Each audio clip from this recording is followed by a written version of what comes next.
How's it going, team? This is the Brown Man, and today we're going over everyone's favorite top number one support. She's not mine for a myriad of reasons. It's Cheryl Williams. So Cheryl is the unfortunate Forest Walker of the original Evil Dead movie, and she comes with 4 unique perks just like anybody else. So the 4 unique perks are Healing Touch, which is her active, 60 heal per second every 6 seconds. That's 360 heals over 6 seconds. Cooldown is 120, so every 126 seconds there's a 360 heal if she's using it right when it comes up. Cola Coaster, you carry more shemps and start the match with an extra one in your inventory. That brings her to a total of 8, which is the most of any other survivor in the game they can carry. Contact Courage, drinking a shemps reduces fear by 25 for everyone who gets the effects, and Contact Healing, health recovered to your teammates, is increased by 100. The range on that, of course, is the 8 meters. The 8-meter range is the range in which you share support items or restoration items. She used to be broken or bugged or both, whatever you might want to call it, because she had a really long range of sharing that was unique to her because she was, once again, bugged. So she was up on a lot of people's list just as a result of that bug, but that was unnatural. So now she is moving in line more so with what her character is supposed to be doing. And we have my build. I'm not gonna front. I dick around with Cheryl. I use no weapons. I only use my hands.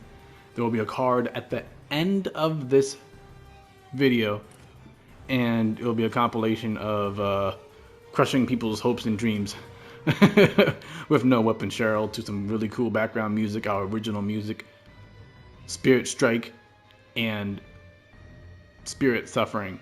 Really good stuff. I recommend you guys take a look. And there's also some tips in there for basic evasion and whatnot, which is just good to look. It's good to see just how some of the basics are played out and how it can really help you survive. There was a point in there where I was just Cheryl and I was holding the point down until we covered the point, and then everybody came back to life as a no weapon, only hands Cheryl. So you can scale really, really high with this. And one of the reasons why she can also scale really high is because of Cola Coaster. Once again, she can carry more shemps than anybody else in the game. And also recently in the Kandar update, they did give supports the extra 5th pink F slot. It doesn't boost health by enough, but by much, but it still gives them a little bit more. So longevity, shemps plus recovers more. Longevity, tougher than hell, straightforward. Then we have here fast forward, decreases the time I have to stay in the objective. You already know that's pretty good.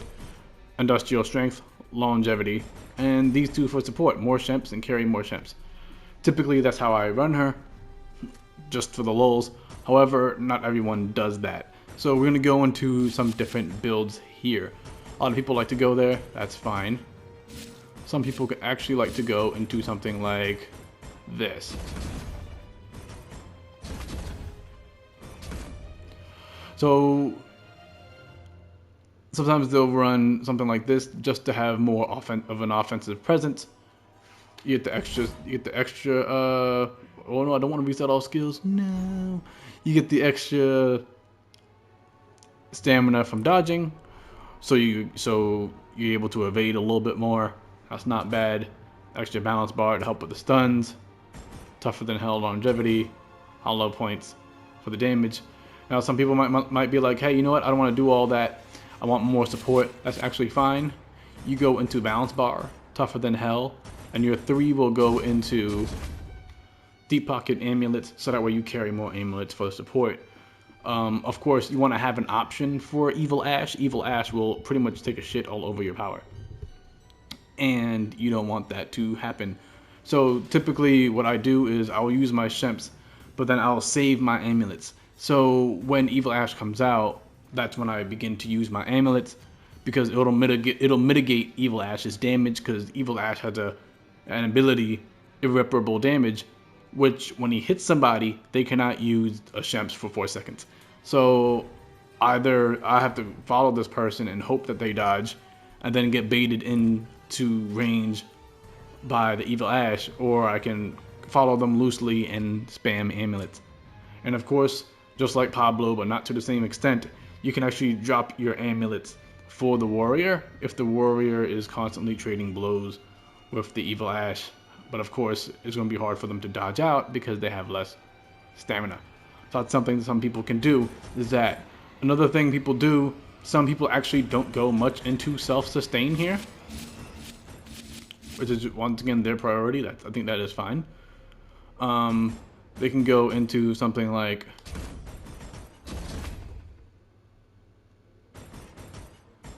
and that would give people the revive healing for self and revive healing for others. And of course, we have 3 more pink, I was about to say pink F, but 3 more skill points. And with those 3 skill points, some people can go into something like this. So if people really go into, once again, reviving, I typically don't go into this mechanic, but you can heal, you're less likely to use Shemps, but you also reduce your fear and stop someone's fear from going up. So if someone is a warrior, a hunter, etc., someone who's really able to do damage to a team, and you do the Brave Survivor, especially like, for example, you have partial fear mitigation because of the contact courage, so you're constantly maybe lowering them to a certain amount, right? Then let's say you lowered them, but they got down by a basic unit that's possessed. You got demon dashed. You're not quite on edge there. You're not quite ready to be possessed, but that hunter is looking pretty ready to be possessed. Brave Survivor will stop their fear from going up for a good 15 seconds. So that allows you guys to get to a light source or to split up if you guys have to. So that's a very interesting thing. Some people actually run as another form of support. They run Shooty Cheryl, or they run full balance bar. So they'll go something like that. So they don't lean too much into the reviving mechanic, but they will go into balance bar just to support the team. And of course, they can always go into a fast forward if they feel the need. And that's pretty much just very simple how you use Cheryl. She poops out green gas that heals people, and if they're around, they get it. And if they're not around, they don't. If Evil Ash beats you, then Cheryl doesn't have much to do but hope for some amulet support. If you guys learned something today, like, share, subscribe, etc. Be safe and have an amazing day.